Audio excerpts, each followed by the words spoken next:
Assalamualaikum warahmatullahi wabarakatuh. Halo semuanya, perkenalkan nama saya Gladys Indi Lukmana dengan NPM 202201501588. Di sini saya akan memaparkan materi tentang ruang lingkup pelaksanaan layanan bimbingan konseling. A. Ruang lingkup layanan bimbingan konseling di sekolah dan di luar sekolah. Yang pertama ada bidang bimbingan pribadi sosial.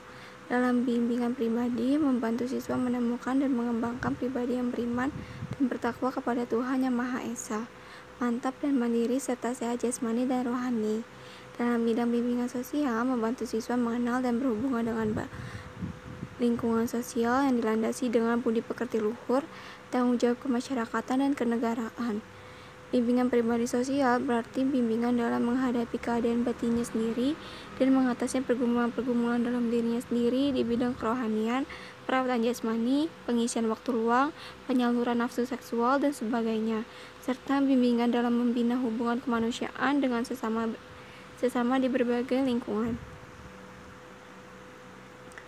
2. Ada bidang bimbingan belajar. Dalam bidang bimbingan belajar, membantu siswa mengembangkan diri, sikap, dan kebiasaan belajar yang baik untuk menguasai pengetahuan dan keterampilan serta melanjutkan pendidikan yang lebih tinggi.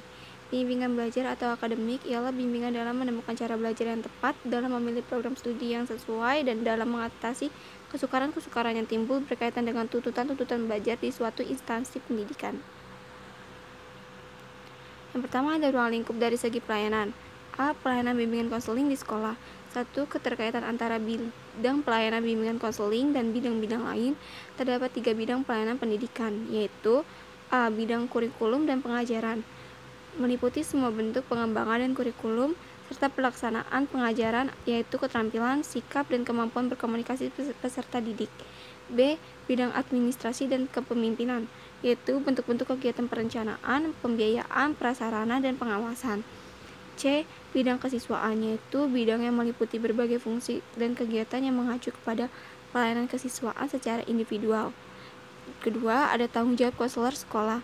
Dalam melaksanakan tugas-tugas dan tanggung jawab, konselor menjadi pelayan bagi pencapaian tujuan pendidikan secara menyeluruh.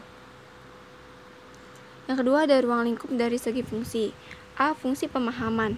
Fungsi pemahaman yaitu fungsi bimbingan dan konseling membantu konseli agar memiliki pemahaman terhadap dirinya dan lingkungannya. Berdasarkan pemahaman ini, konseli diharapkan mampu mengembangkan potensi dirinya secara optimal dan menyesuaikan dirinya dengan lingkungan secara dinamis dan konstruktif. B. Fungsi pencegahan. Fungsi pencegahannya itu berfungsi agar klien tidak memasuki ketegangan atau gangguan tingkat lanjut dari hidupnya agar tidak memasuki hal-hal yang berbahaya tingkat lanjut yang mana perlu pengobatan yang rumit pula. Fungsi pencegahan yaitu fungsi yang berkaitan dengan upaya konselor untuk senantiasa mengantisipasi berbagai masalah yang mungkin terjadi dan berupaya untuk mencegahnya supaya tidak dialami oleh konseli. Melalui fungsi ini, konselor memberikan bimbingan kepada konseli tentang cara menghindarkan diri dari perbuatan atau kegiatan yang membahayakan dirinya. C. Fungsi pengentasan.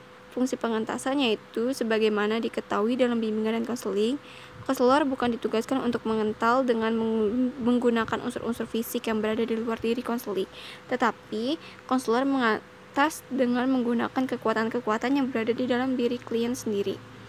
D. Ada fungsi pemeliharaan dan pengembangan, yaitu berarti memelihara segala yang baik yang ada pada diri individu, baik hal yang merupakan pembawaan maupun dari hasil pengembangan yang telah dicapai selama ini. Dalam bimbingan dan konseling, fungsi pemeliharaan dan pengembangan dilaksanakan melalui berbagai peraturan, kegiatan, dan program. Ketiga, ruang lingkup dari segi sasaran. Dan segi sasarannya, bimbingan dan konseling di sekolah diperuntukkan bagi seluruh siswa dengan tujuan agar siswa secara perorangan mencapai perkembangan optimal melalui kemampuan pengungkapan pengenalan, penerimaan diri dan lingkungan, pengembalian keputusan, pengarahan diri, dan perwujudan diri.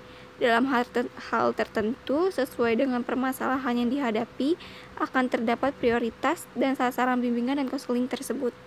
A. Perorangan atau individual. Pengembangan kehidupan pribadi yaitu bidang pelayanan yang membantu peserta didik dalam memahami, menilai, dan mengembangkan potensi dan kecakapan, bakat, dan minat serta kondisi sesuai dengan karakteristik kepribadian dan kebutuhan dirinya secara realistik. B. Kelompok bimbingan dan konseling. Kelompok mengarahkan layanan kepada sekelompok individu dengan satu kali kegiatan. Layanan kelompok itu memberikan manfaat atau jasa kepada sejumlah orang. Yang keempat ada ruang lingkup dari segi masalah. A. Bimbingan konseling pendidikan, siswa, prestasi, pergaulan, dan lain-lain. Pengembangan kemampuan belajar yaitu bidang pelayanan yang membantu peserta didik mengembangkan kemampuan belajar dalam rangka mengikuti pendidikan sekolah atau madrasah dan belajar secara mandiri. Bimbingan sosial, pribadi, emosional yaitu jenis bimbingan yang membantu para siswa dalam menghadapi dan memecahkan masalah-masalah sosial, pribadi, emosional seperti masalah pergaulan, penyelesaian konflik, penyesuaian diri, dan sebagainya.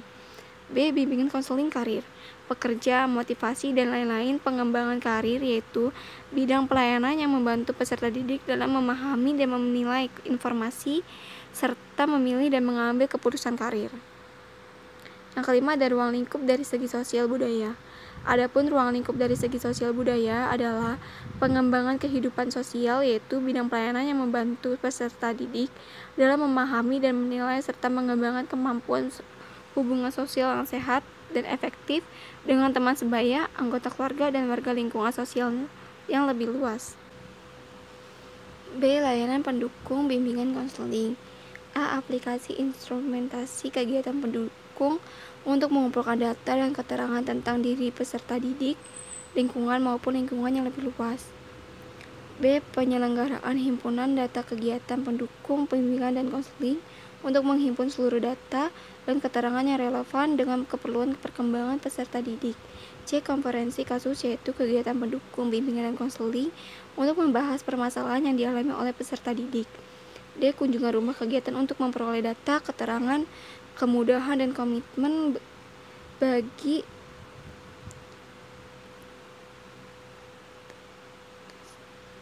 terantasnya permasalahan peserta didik melalui kunjungan rumah peserta didik, kerjasama dengan orang tua yang sangat diperlukan, dengan tujuan untuk memperoleh keterangan dan membangun komitmen dari pihak orang tua atau keluarga untuk menyelesaikan permasalahan peserta didik. E. Alih tangan kasus merupakan kegiatan untuk memperoleh penanganan yang lebih tepat dan tuntas untuk permasalahan yang dialami oleh peserta didik dengan memindahkan penanganan kasus ke pihak lain yang lebih kompeten seperti guru dan konselor, dokter, serta ahli lainnya dengan tujuan agar peserta didik dapat ditangani melalui pihak yang lebih ahli dan kompeten. Sekian dari saya. Mohon maaf apabila ada kesalahan. Wassalamualaikum warahmatullahi wabarakatuh.